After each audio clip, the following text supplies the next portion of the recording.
recorded, and you've just you might have got a notification there, and later uploaded to our YouTube channel, which is AT Therapy Videos, which you can check out and share with anyone who you think might be interested. If you can please mute yourselves and type any questions into the chat as we go through, and we'll have some time hopefully at the end to answer all of those. So in terms of what we will cover today, Alex, Sarah and Tim have joined us from Sensory Support Services and will introduce themselves and their roles as we go through the presentation. We're going to discuss what the Sensory Support Service does and the role of a vision impaired teacher in communication development. Tim, Alex and I will then talk about a student L that we all have worked with and some of the joint work that we've completed.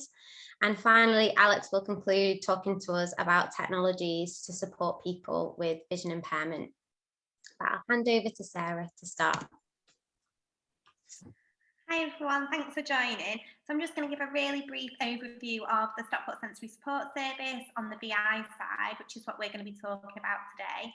So my name's Sarah, I'm a qualified teacher of the vision impaired, which means I'm a teacher with classroom experience, but then I've gone on to get the mandatory qualifications to become a QTVI.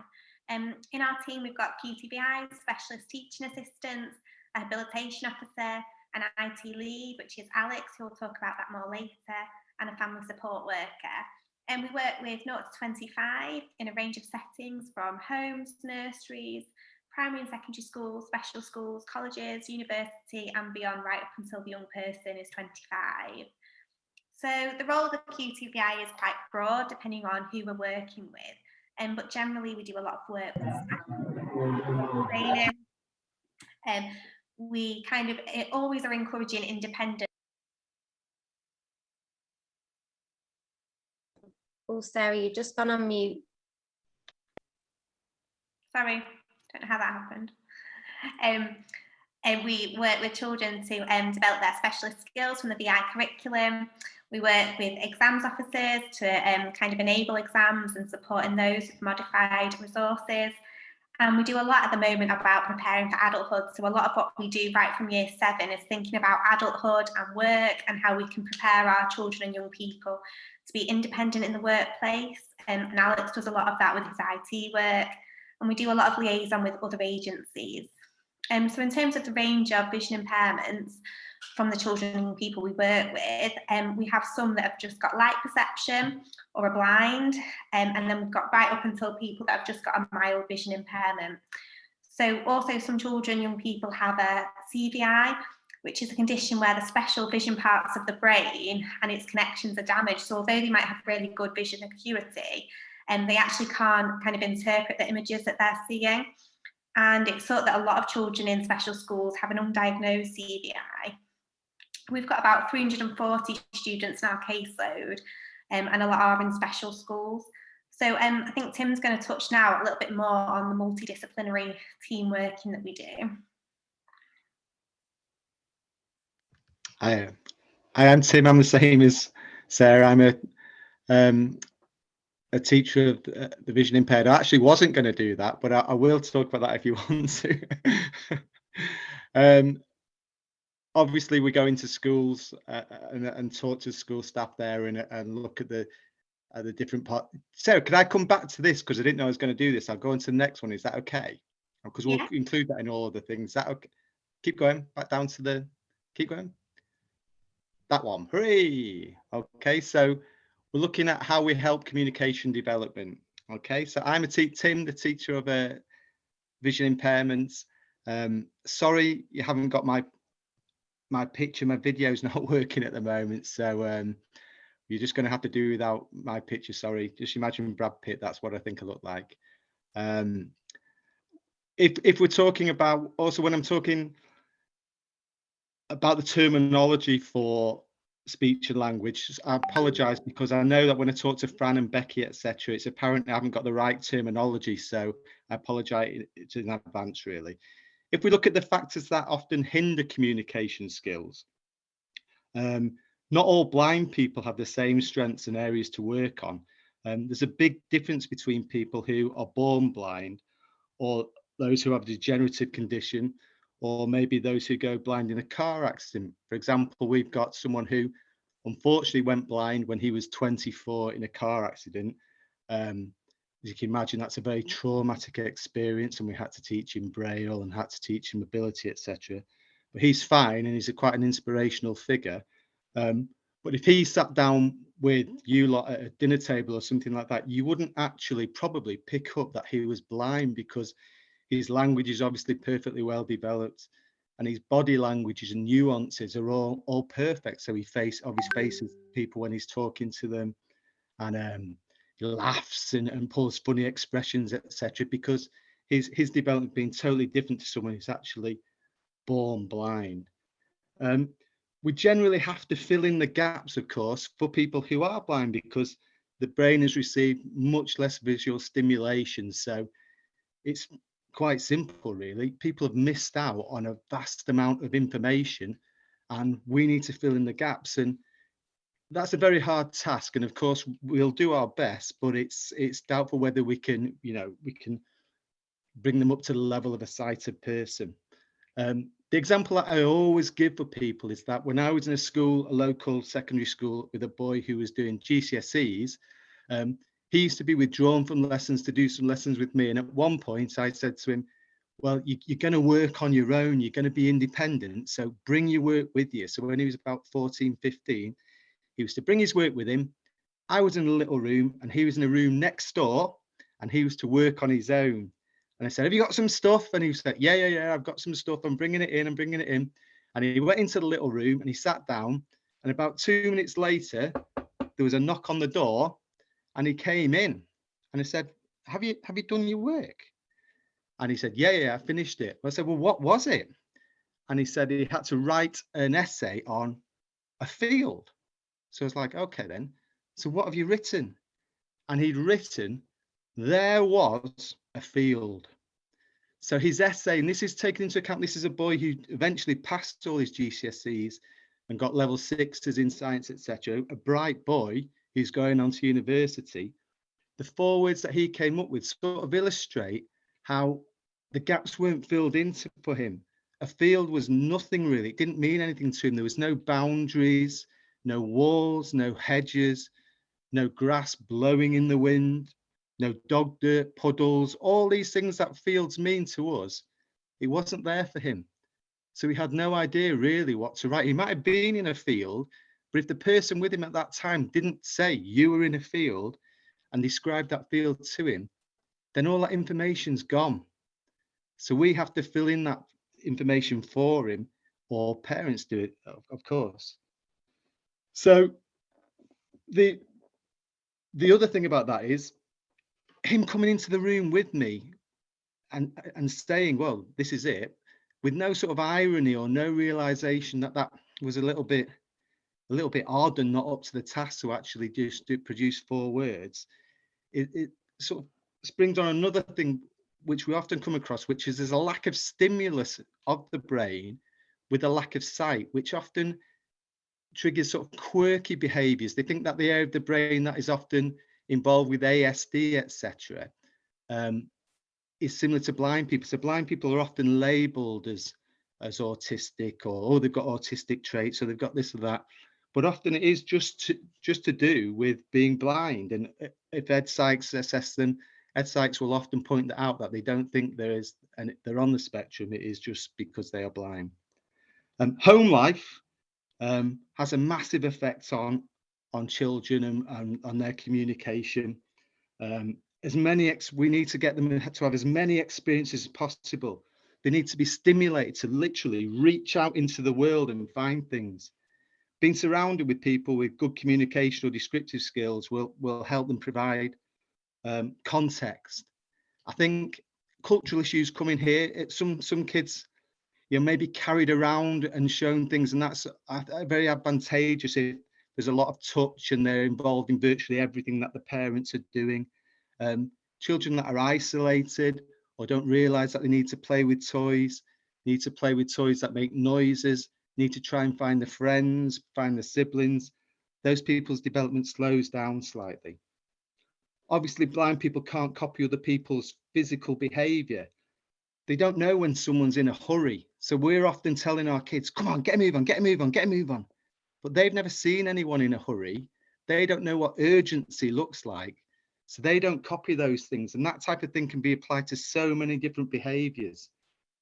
They don't know the norms of behavior. They can't pick up nuances of body language and of course facial expressions as well. They don't really mean anything to them. So all this is massive things that we have to overcome in our job to try and get the pupils to have reasonable communication. That to overcome these different difficulties, we work with families from preschool, from diagnosis. Children encouraged to take part in as many activities as possible. Tactile stories, getting close to siblings, peers and adults will help them understand the world and contextualize. We ask them to get in the bath with the parents so they realize about the human body, and they look, because obviously there's no way for them to look at these things. So we try and get them as close as they can to other human beings. Literacy is vital, and blind children are given tactile books with different textures to feel. Obviously Braille, you probably all know about that. They're given Braille books as soon as we can, so they can begin to contextualize things. Audio descriptive films are good as well. The problem for a lot of blind kids in mainstream schools is friendships. It's very often very hard for them to have friendships. In primary schools, it might be that there's a kind kid who will want to help the blind person, so they come with the best of intentions, but they can sometimes smother that child a little bit, or the children become bored of being kind and they move on to other friends. The teacher of the class is very important then, because if they're at ease with the blind child and they can have a joke with them and talk to them all the time, then that can help and act as a role model so the other kids can see that. Blind children do make friends, but the experience is really, it's much more difficult than with their peers. And we've had people in secondary schools who have made friends, which is fantastic, really. But genuine relationships where it's friends and there's not on an equal footing are reasonably rare. As teachers of visual impairment, we'll go into schools and we'll withdraw pupils. Sometimes those sessions will be working on body posture, body language, things that can act as barriers to communication will be highlighted. Things that such as our pupils will often push their eyes to stimulate their eyes, twitch. Some of them pick their noses because they haven't seen that sort of thing before. We've got pupils who break wind, who they just don't quite have the same social norms as some of the others, and these things have to be taught to them. We might work on a knife and fork. We had a secondary pupil recently, very eloquent, lovely lad, but when his peers saw him actually use a knife and fork, you could tell it shocked them because his skills were poor. So they could see this eloquent boy who was their friend, but when he was using a knife and fork, they found it quite distressing because his table manners were so poor, and throughout his life he'd basically eaten the same sandwiches every day so that he didn't have to use a knife and fork. If we withdraw kids, we'll often use scripts and scenarios, such as making introductions and then continuing the conversation. It's in America, it's called the extended core curriculum, and we steal, there's a book on that, and we steal lots of the scripts from there. But basically, when you know a child and you see them in circumstances, you can see where the weaknesses are, and we try and move in on that. We have a post-18 group as well. We encourage a WhatsApp group there for them to communicate with, which they're all they're fairly good with that and all very IT savvy. The post-18 social group really is just a trip to the local pub with a few members of staff. So some of the kids are good communication, but we need the staff there to keep things ticking over. There is a little bit of the sort of normal teenagey thing, but if on those, there's a marked difference between the children that have a degenerative eye condition so they're slowly, their vision's either deteriorating or they're going blind, they tend to be quite eloquent and have all the social skills, whereas the children who are blind from birth, sometimes they struggle a little bit. We have taken children on trips, so specific things to give as many experiences as we can so they can contextualize the communication. We take to things, diverse things really, pet shops, and they can handle all the pets. Skydiving, we've been to that place in Manchester where, you know, you pretend you're skydiving, which is a tremendous experience. The velodrome, city centres, just to build up experience. When we're in schools, we adapt the curriculum for the staff so that the blind child can access materials and hopefully build up their knowledge bank. So we quite often explain concepts to them before they go into those lessons. Any literacy will be brailled out so they can have it. Tactile examples will be given so they can touch things, or we're bringing models. We've recently done PSHE and we've been doing sex, so we've had all the little dollies in all the sexual positions, which is quite interesting. However, it is very useful because you can try and think of a way of describing that or verbally saying it where you don't tie yourself in knots. It is quite difficult. So we also sort of panicked, and you'll hear about this in the case we're going to look at later. And we'll work with SALT to produce bespoke programs to focus on areas that the people might find difficult. If you want to look at something, what I always say about people see a lot of the blind people who've really done well, and like David Blunkett, who's a politician, etc. And I look at him and I think, wow, how did you learn all that information? You know, it must have had an incredible life. The other one that springs to mind, next time you're listening to a Stevie Wonder song, listen to the lyrics. The songs like Living for the City, etc. And the nuance in those, and humor and description and the cultural events that he's talking about is amazing, that the blind person's got hold of all those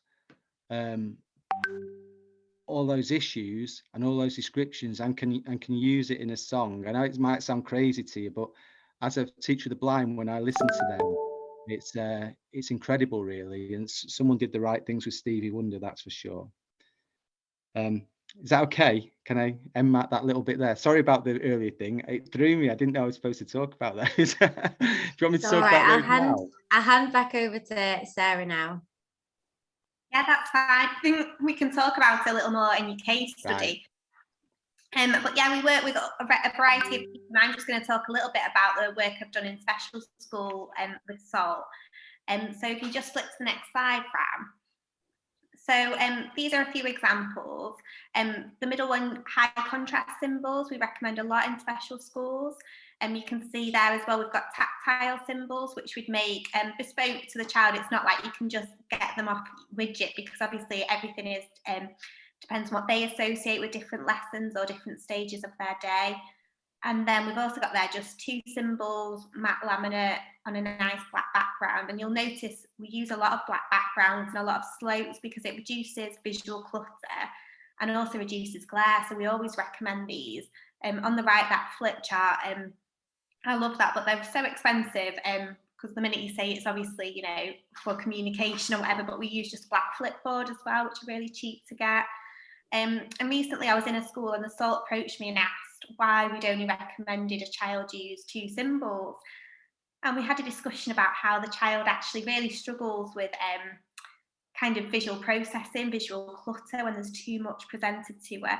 She finds it really difficult to just do a visually directed reach, which is basically if I looked at a pen and picked up the pen, I can do a visually directed reach, but she would find that really challenging. And also we discussed visual fatigue, how she might be able to access 6 symbols in the morning, but come the afternoon, that might be really challenging for her after she's, you know, used her vision for the whole day. But equally, SALT was kind of talking to me and saying, but we're really limiting her communication and she's not engaging with this at all. And we think it's because she's only got a choice of 2. And she said, how many symbols can we use? And I said, it's really difficult for us to say 4, 6, 8, because often our children with complex needs, you can't say to them, what can you see? And it's really difficult. We completely rely on our observations and our communication with different colleagues and people that work day in, day out with the students at school, because we only see a snapshot. So the outcome of that is that we have increased the number of symbols, and we're just going to have to monitor it. We're going to see how well she uses it in the morning, how well she uses it in the afternoon, because obviously we don't want to provide too much information, because then she won't be able to access it all. However, I don't want to be the person that limits her communication by just saying she uses 2 symbols really well, so let's stick at that. So I think that's definitely shown to me recently that we need to do a lot more joint working with colleagues in SALT, just so we can kind of work on this together, because it definitely needs input from both of us. Thanks, Fran. Sarah, I will just flick forward a little bit. So now we're going to talk about a client that Alex and Tim and I work with, and also Sarah more recently. So Ella's 14 years old. She attends specialist education, and she receives weekly input from ourselves at AT Therapy, delivered by a speech and language therapy assistant and reviewed by myself, and also weekly input from the sensory support service who are on site. She loves music and is very talented at languages, and has a particular talent with playing the piano. So I'm just going to play a little clip of Elle playing the piano. Hi, this is from Amy Webb. This is House on Fire. I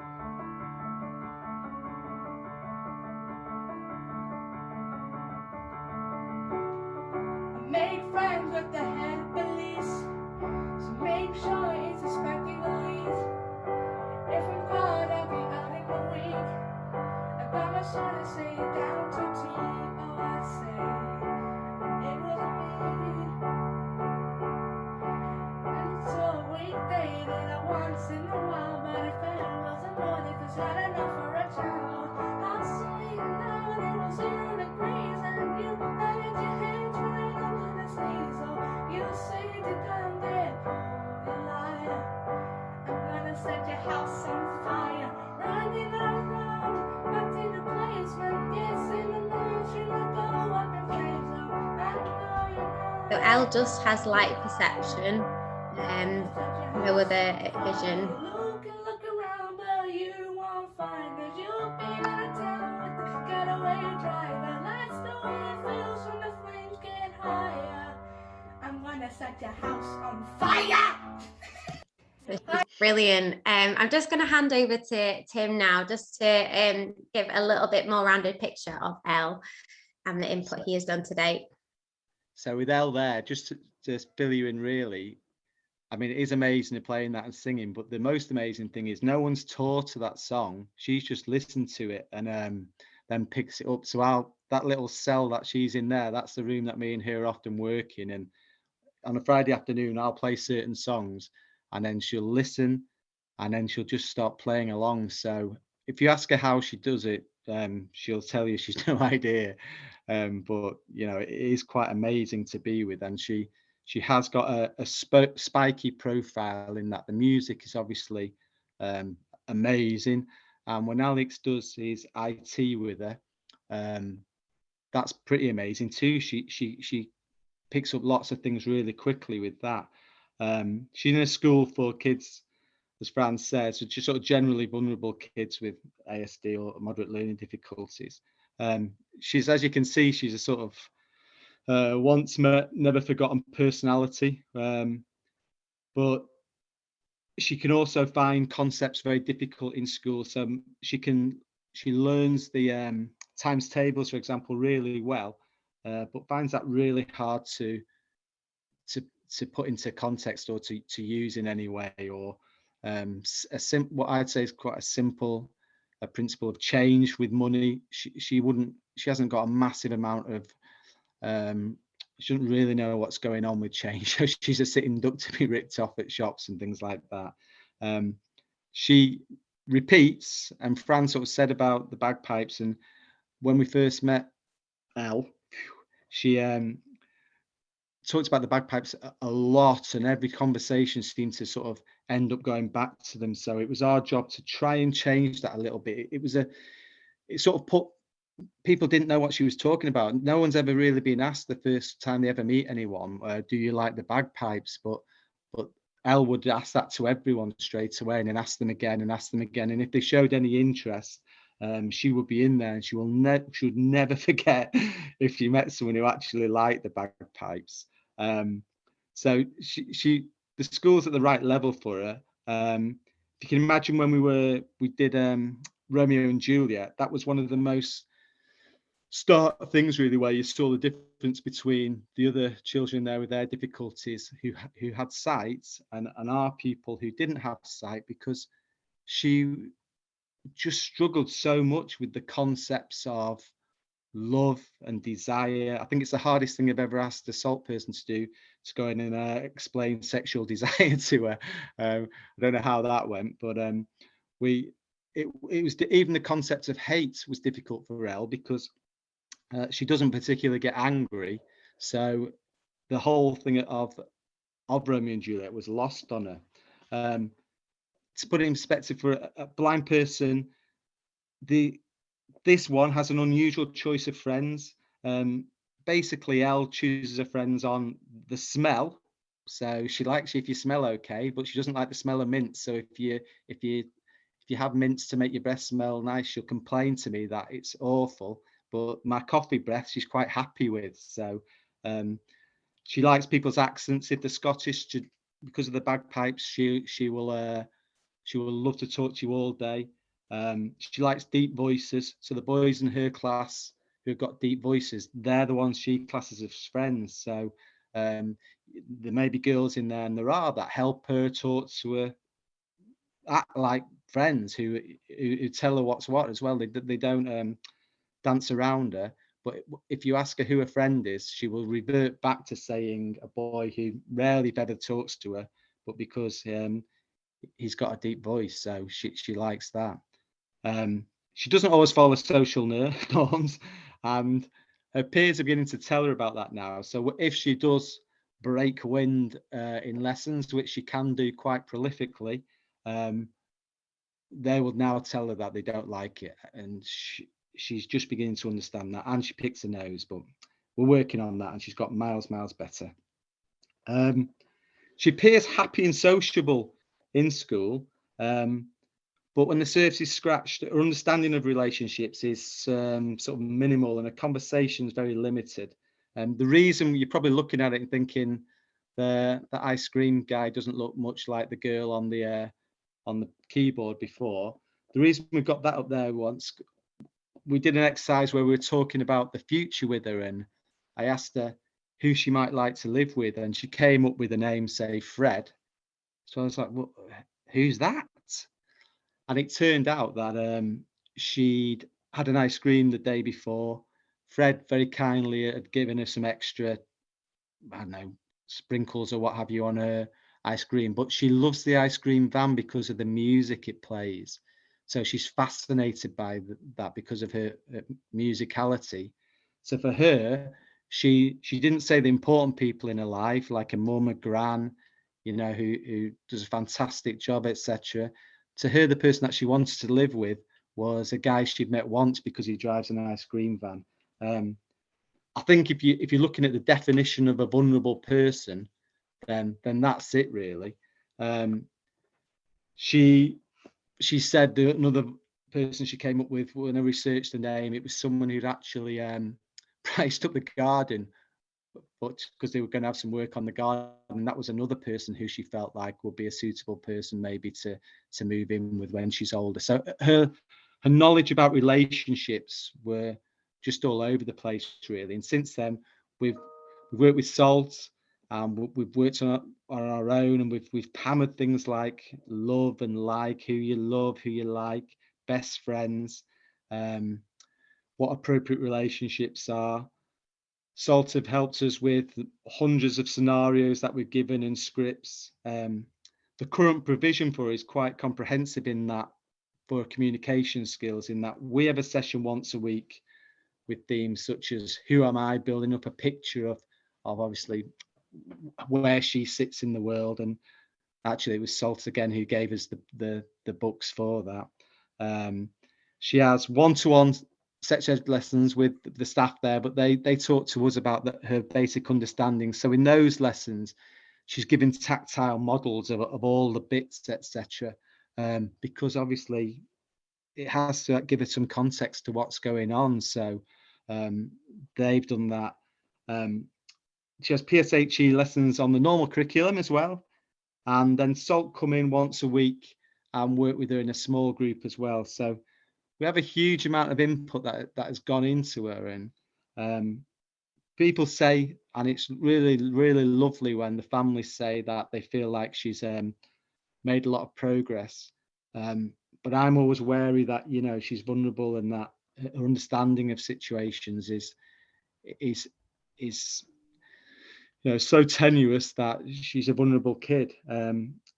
What we don't want, looking at long term, is her to fall off a cliff after education and not be stimulated. So we're looking at ideas for that as well once she's left the sort of safety of her school now, which has been, well, the making of her really, her secondary school. It's been fantastic for us. So I don't know if that's enough, Fran, on her. Yeah, but that's great. No, that feeds in really well to my bit really. So after I met with Tim and found out a lot about Elle, I created a bespoke speech and language therapy program for embedding all sort of the invaluable information that Tim had shared, to know that we were focusing on the right speech and language therapy aims, but also most importantly making it motivating for her, and including all those sort of special interests. So I've shared an example of some of the week 1 content that we did and how I adapted this as a speech and language therapist to meet her vision needs. So as Tim's touched upon, having reduced vision can make it more difficult for people to acquire accurate information about their social environment and the context of activities. And not being able to observe physical gestures or facial expressions makes it really difficult to understand those social nuances. So we need to help people to learn those appropriate social skills for them to have successful relationships, you know, get jobs, make friends. And although it may be difficult to provide, that students need honest and accurate feedback, which is sensitive. And that's what I try to do within these sessions as well with Elle. So this is the first activity that we did, which was the Getting to Know You game. I was new to working with Elle. So you can see there right at the top, I put a Braille icon. So I worked with Tim and his team to make sure that the game was accessible. So the conversation cards that you can see were all Braille adapted. And Tim had told me that Elle really liked the sound of the Brailler. And this game, when you turned on the bottom pad, it generated quite a loud noise, which sounded similar to the Brailler, and all the balls moved. And she had to then collect one of the magnetic balls and pick up a card, and we spoke about that topic on the card and got to know each other better. So that was really focusing on taking turns and helping Elle get to know me well. Then the next activity, Tim had shared with me the information about the ice cream man ban, but also some interactions that she was having in school, things like saying I love you to staff members. So this activity was to help Elle differentiate who was very close to her, quite close, and not close, and what behaviour was appropriate in each of those circles. So the adaptations I made to this activity was we use a tool called the Embosser, which Tim's going to demonstrate here. So this is a lot smaller, but this is how the Embosser works. I'll just play this quick video. Ready? Yeah.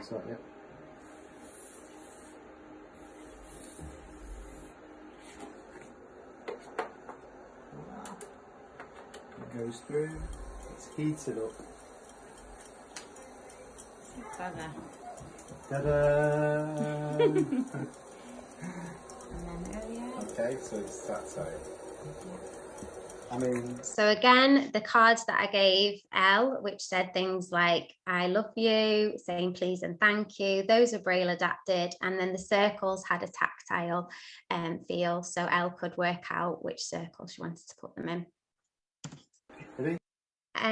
Tim had also shared with me, which is quite common, that it's difficult to get accurate information about Elle's level of understanding. And that's because a lot of the comprehension assessments that we use require a visual stimulus.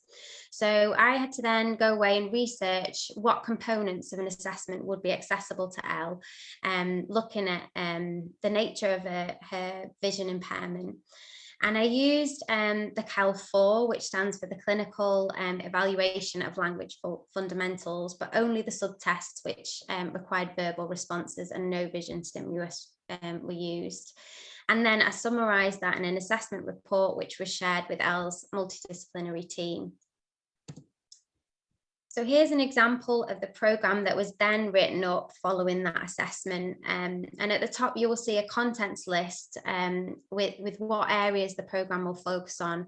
So these are things like comprehension monitoring, vocabulary development activities to help her improve on retaining some topic-specific vocabulary in the special school. Working on semantic knowledge and word relations, inferencing and prediction, working on narrative and reading comprehension and emotional literacy. And those were the topics that were selected because Elle had the most difficulty with these in the CAL4.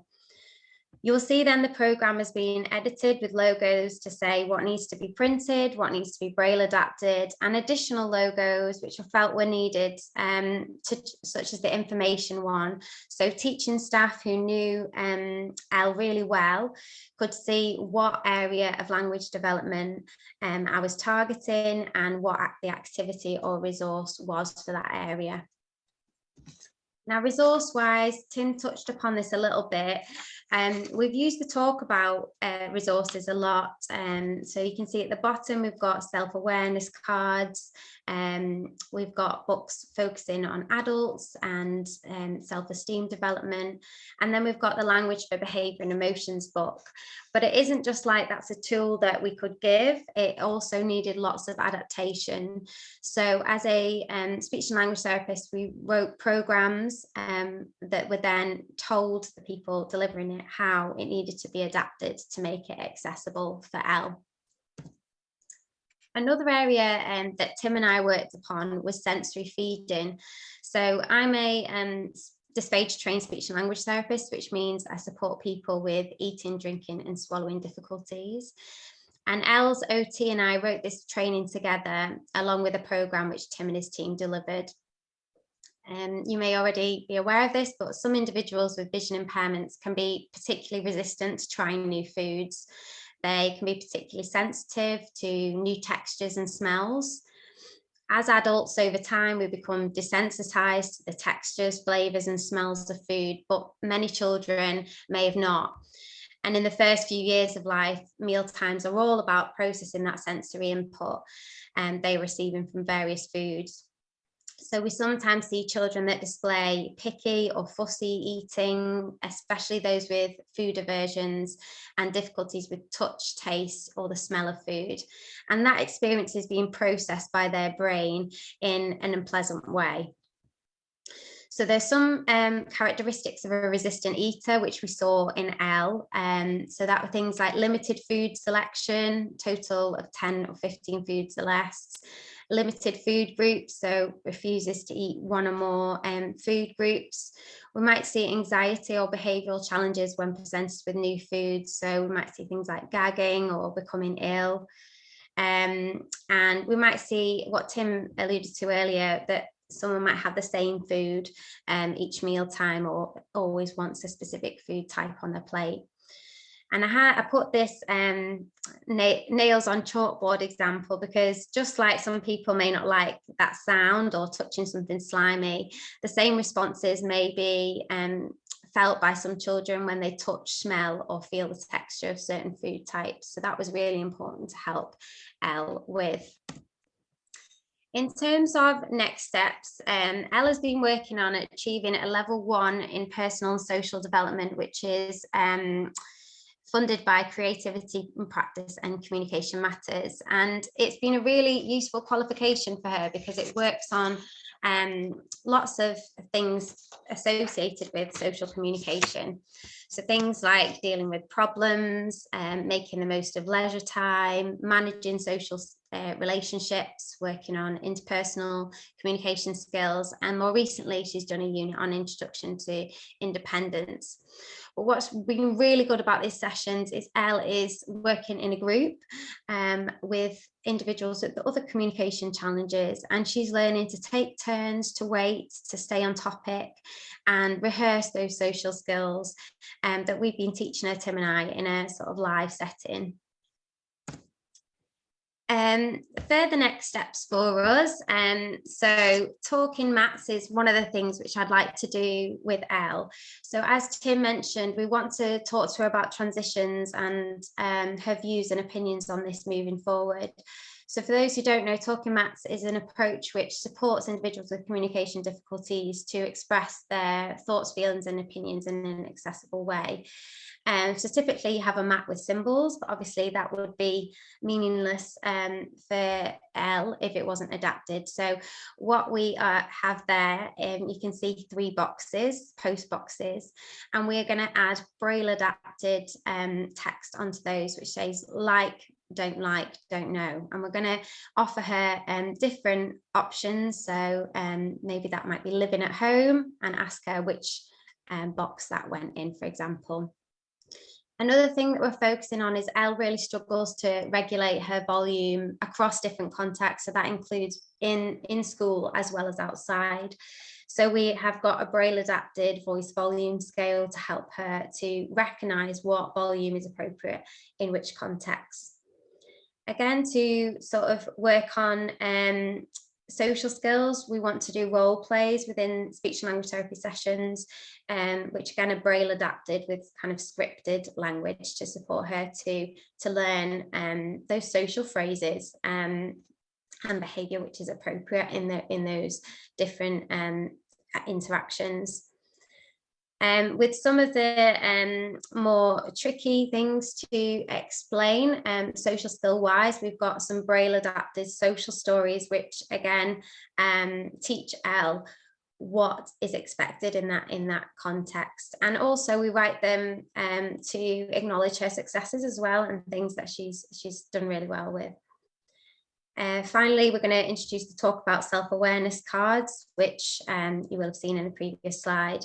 An extension of when she's finished this personal and social development walk, we still want to do sort of peer groups, and we thought Lego-based therapy would be a really nice next step for Elle. There are Braille adapted Lego bricks, but we're going to use typical Lego bricks because that's what Elle's used to.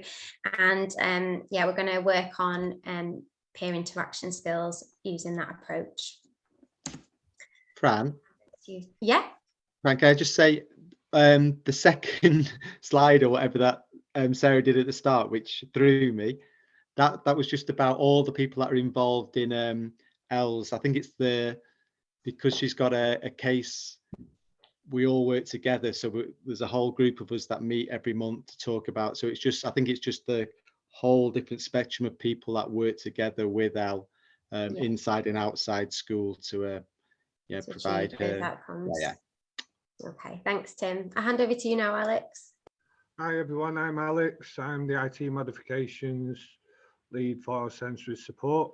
I'm going to give you a quick overview of some of the technology that we use to support children and young people with visual impairments within the setting, and how the technology helps them become more independent within the setting and at home. So one of the most common pieces of technology we use for the majority of our students is some form of screen sharing, which is either Microsoft Teams, TeamViewer, Google Meet. It doesn't matter what software it is because they all do basically the same thing. They project the class computer or the whiteboard onto a tablet. Now, this allows the children who are using it to be able to be independent and sit wherever they want within the classroom. It allows them to focus solely on that tablet rather than all the distractions around it. And over the last couple of years, coming out of lockdown, there's been studies done for screen sharing, which has been beneficial to more SEN. So if we look towards ASD, ADHD, dyslexia, again, the whole concept of screen sharing is working really well for them students as well, because it's clearing all the clutter around them in the classroom, and it's just giving them a singular focus on that device. As you see on the slide, there's a couple of more examples of software what I'm going to go over. So we have one called MVDA and the other one's called JAWS. Both of these are screen readers. So we use these with majority of our students who are non-sighted. And they both do the exact same thing, but I wanted to talk to you about them because of cost. So JAWS is like £800 per license, which for any setting they're going to be really reluctant to use. However, MVDA is free, and it's becoming more industry standard because of that, because it's community run. However, using technology, it can be a challenge, especially working with someone who's got a visual impairment or non-sighted. And I'm going to refer back to Elle regarding this. So I've been working with Elle for the last few years now, since she was in year 6, and I've been delivering specialist IT lessons to her. She's amazing with technology, absolutely amazing. She picks it up really fast. She can use multiples of devices, from the phone to a computer to a braille display, and she gets on with it. She just cracks on and picks it up at a rapid pace. However, when we go into things which are sort of theory based, so internet safety, for example, this is where she struggles. So for a long time now, we've been discussing internet safety and what it means, and sort of like the concept of online predators. And it's a really foreign concept to Elle, and she can't sort of grasp it. She can't get her head around it. However much sort of like input you put into, she just doesn't understand that a person over the other side of, say, TikTok can be trying to do something bad. So it leaves her really, really vulnerable. And it's the same with a lot of students who are VI or completely blind. Technology can open it up for a lot of bad stuff for them. On the next slide, though,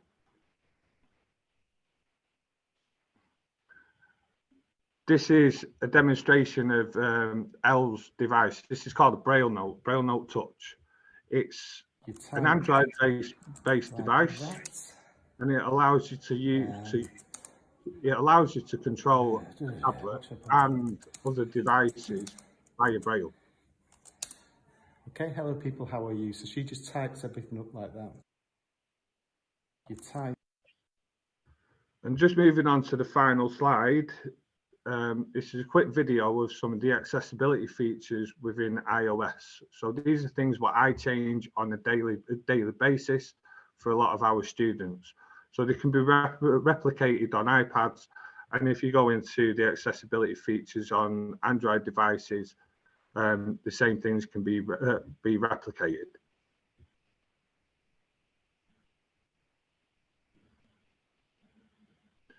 There was actually commentary on the video, however, for some reason it's not actually worked. And you'll see at the minute what I'm showing is how to enlarge the text. So in the accessibility settings, display and text size, and we go to larger text. Within there, you can change the font size of everything on the device.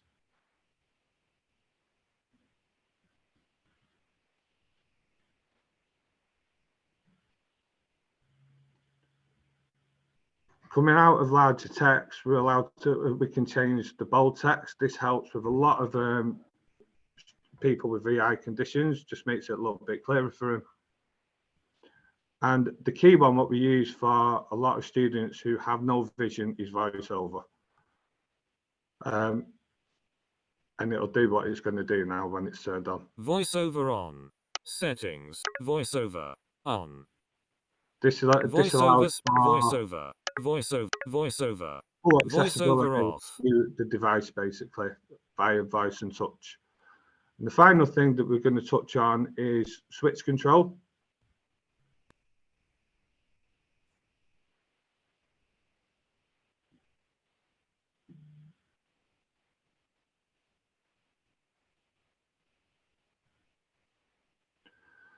So we can hook up a switch now to iPhones and iPads, a Bluetooth switch.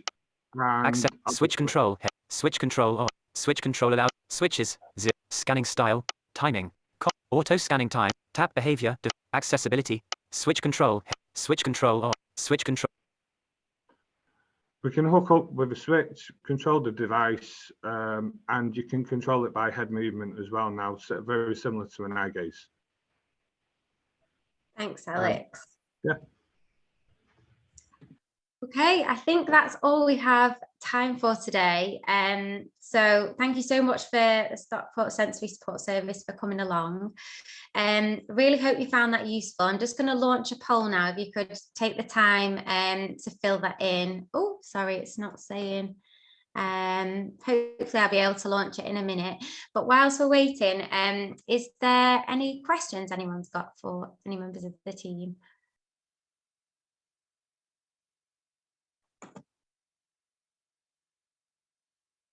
Thanks, Nikki.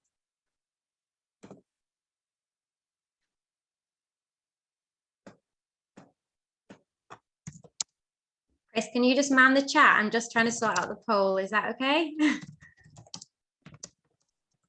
Yeah, that's fine. Okay. Thanks, Ruth. Some great helpful tips there, everyone.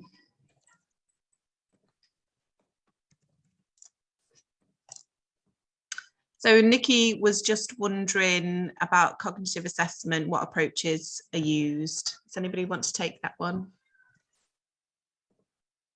Tim, you've worked quite a bit with educational psychologists, haven't you?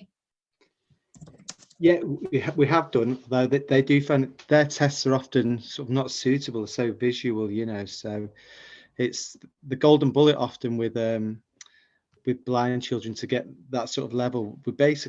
We go off their schoolwork and what they're up to there and what they'll be leveled on that, because the ed psychs test, they just don't fit. The case study we've got, Elle, is a very difficult one, probably the most difficult one we've had to assess, really, because her profile's so spiky. So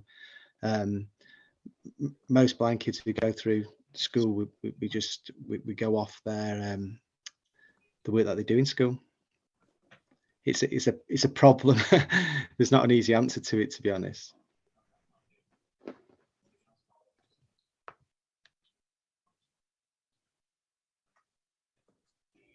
Okay, I think the poll's up now, Fran. Thank you. Pretty says, I missed the beginning as a problems logging on. Did you cover what VI is and the range of VI? Yeah, we did at the beginning. Nikki, Sarah covered that. Do you want to recap, Sarah, or? I'll turn the video. Yeah, we covered that briefly at the beginning. So obviously, you're right, there definitely is a lot of range with vision impairment. And we do have only a couple of students that only have light perception or no vision. So this is an example, of that range. But we work with some students just annually, and we just give input via reports and things like that. Obviously, the case study used is an example of someone we offer direct support to and are heavily involved with everybody that works with that student. Does that answer that? Thanks, Sarah. Any other questions or comments?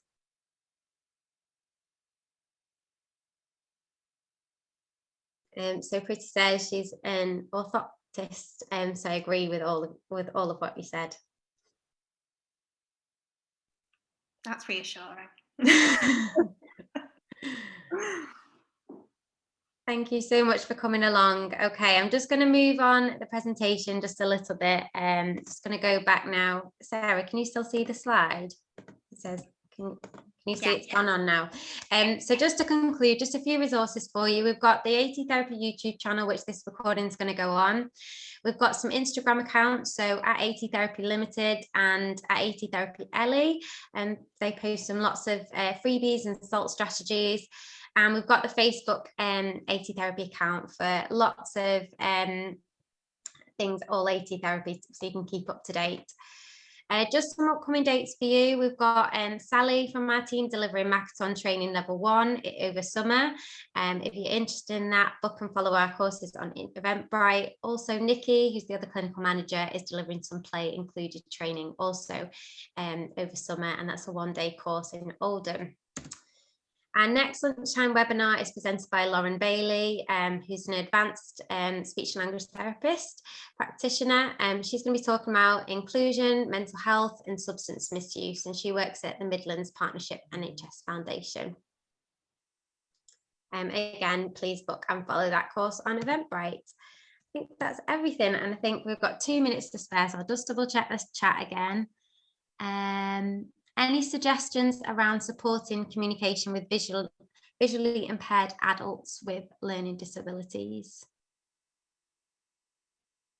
I think it would probably be some of the suggestions Fran's given before, and it's linking up. Is the person under 25? If they're a young person, you can obviously link up with a QTBI because everything's so specific to that student or adult in this case.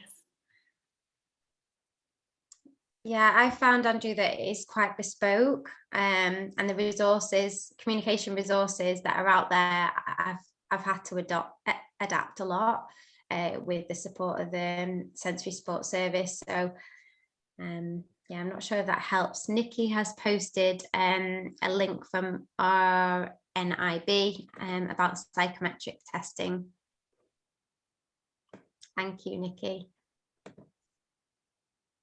If you've got any specific questions, Andrew, I'm sure Fran will always pass on our email address. Yeah. If there's anything specific that's personal to your circumstances. Okay, everyone. Well, if that is everything, I think we'll close the webinar for today. But thank you again for coming, and I'm really pleased to see a lot of you found that very useful. So thank you very much.